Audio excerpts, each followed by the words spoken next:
پہ قربانی لازم ہے، کون قربانی کرے، اور پھر عموماً یہ بتایا جاتا ہے کہ جو صاحب نصاب ہے، جس پہ زکوٰۃ ہے، وہ قربانی کرے. لیکن ہم دیکھتے ہیں کہ اللہ کے رسول صلی اللہ علیہ وسلم تو کبھی بھی صاحب نصاب نہیں ہوئے. ان کے ہاں تو کبھی بھی اتنا مال جمع نہیں ہوا کہ آپ اس میں سے زکوٰۃ نکالیں یا کچھ اور. وہ تو جو آتا تھا دے ڈالتے تھے. اور یہاں تک حالت تھی تنگ دستی کی کہ حضرت عائشہ رضی اللہ تعالیٰ عنہا سے روایت ہے کہ جب سے آل محمد مدینہ میں آئے، یعنی آپ صلی اللہ علیہ وسلم کی فیملی جب سے مدینہ میں آئی، کبھی مسلسل 3 رات تک گندم کے آٹے کی روٹی سے سیر نہیں ہوئی، یہاں تک کہ آپ صلی اللہ علیہ وسلم وفات پا گئے. یعنی 3 دن بھی مسلسل روٹی نہیں پکی آپ کے گھر میں تھرو آؤٹ مدنی پیریڈ، پھر بھی آپ قربانیاں کرتے رہے. تو یہ قربانی پھر اصل میں کیا ہے؟ محبت کا اظہار ہے. اس کے لیے ضروری نہیں کہ آپ کے پاس اتنا سونا ہو یا اتنی چاندی ہو یا اتنا بزنس ہو یا اتنا بینک بیلنس ہو. بس آپ دیکھیں کر سکتے ہیں تو کر لیں. ایک قربانی بھی سارے گھر کی طرف سے کافی ہو جائے گی. لیکن محبت کے اظہار کے طور پر اللہ تعالیٰ نے خود جو طریقہ بتایا، کیونکہ آپ یعنی ویسے بھی محبت کے اظہار کے لیے تحفہ دیا جاتا ہے، لیکن جب آپ کو پتا چل جاتا ہے کہ فلاں شخص کو یہ چیز بہت پسند ہے تو آپ کی پھر کوشش کیا ہوتی ہے کہ میں وہ دوں جو اس کو پسند ہے. اس لیے جب یہ باتیں کی جاتی ہیں نا کہ غریبوں کو روپیہ دے دینا چاہیے اس دن، اور فلاں چیز دے دینی چاہیے، اس پیسے کو فلاں کام میں استعمال کر لینا چاہیے، فلاں سڑک بنوا لینی چاہیے، فلاں پل بنوا لینا چاہیے، سب باتیں اپنی جگہ ہیں. لیکن آج آپ کے محبوب کو پسند ہے کہ آپ ایک جانور قربان کریں. یہ سارا سال پل بنوائیں، سڑکیں بنوائیں، جو مرضی کرائیں، لیکن آج اس کو کون سا تحفہ پسند ہے آپ کی طرف سے؟ جانور قربان کرنا. کیوں؟ اس لیے کہ آپ کاغذ کا روپیہ کسی کے ہاتھ میں دیتے ہیں نا تو وہ فیلنگ نہیں آتی. جب آپ ایک اپنے پالے ہوئے جانور کے گلے پہ چھری پھیرتے ہیں، تو جن گھروں میں جانور پالا جاتا ہے نا، ان بچوں کو آپ دیکھیں، وہ قریب نہیں جاتے، اس کا گوشت نہیں کھاتے کہ ہمارا پیارا جانور جو ہے وہ قربان ہو گیا.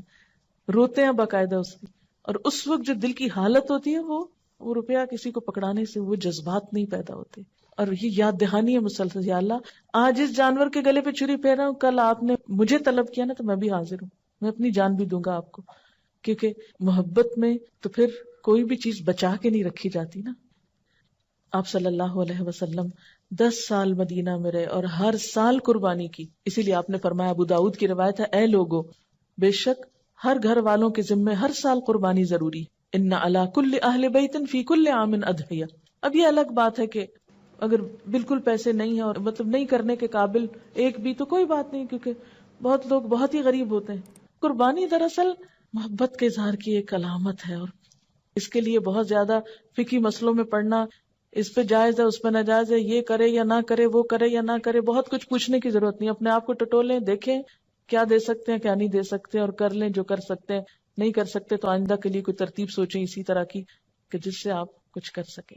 اور اگر کوئی وسعت کے باوجود قربانی نہ کر سکے تو اس کے بارے میں کیا فرمایا کہ جسے قربانی کرنے کی وسعت اور طاقت ہو اور وہ قربانی نہ کرے، وہ مسلمانوں کی عیدگاہ میں حاضر نہ ہو.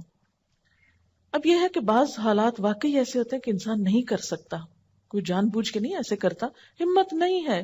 مثلا ایک شخص کی مہینے کی آمدنی 3,000 روپے ہے، وہ تو بچوں کا دودھ بھی نہیں پورا کر پا رہا، 2 وقت کی روٹی نصیب نہیں، وہ کہاں سے قربانی کرے چاہے اس کا دل کتنا بھی روتا ہو. ایسا شخص کیا کرے؟ ایسے لوگوں کو بھی اللہ نے ثواب سے محروم نہیں رکھا. ایک آدمی نے حضور صلی اللہ علیہ وسلم سے عرض کیا کہ میرے پاس قربانی کے لیے تو کوئی جانور نہیں، لیکن میرے پاس دودھ دینے والا ایک جانور ہے، یعنی میرے گھر میں ایک مثلا گائے یا بکری وغیرہ ہے، اسی کو کر دوں؟ تو آپ نے فرمایا نہیں، اس کو نہیں کرو، کیونکہ اسلام جو ہے نا ایک اعتدال والا دین ہے، دوسروں پہ ان کی وسعت سے بڑھ کے بوجھ نہیں ڈالتا. آپ نے فرمایا نہیں، بلکہ تو عید کی نماز کے بعد اپنے بال، ناخن اور مونچھیں کٹوا اور اپنے پوشیدہ بال مونڈ لے، بس اللہ تعالیٰ کے نزدیک یہی تیری پوری قربانی ہے.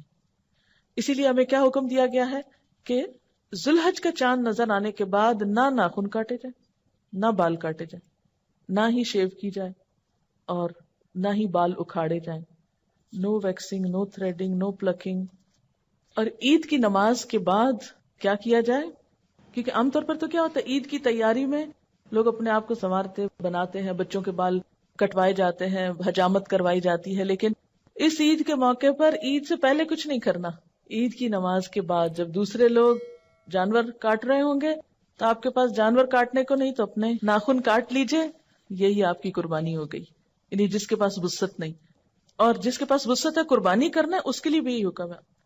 اور حاجی جو حج کرنے جا رہے ہوتے ہیں تو احرام کی حالت میں بھی ان بالوں کو، ناخنوں کو آپ ٹچ نہیں کر سکتے.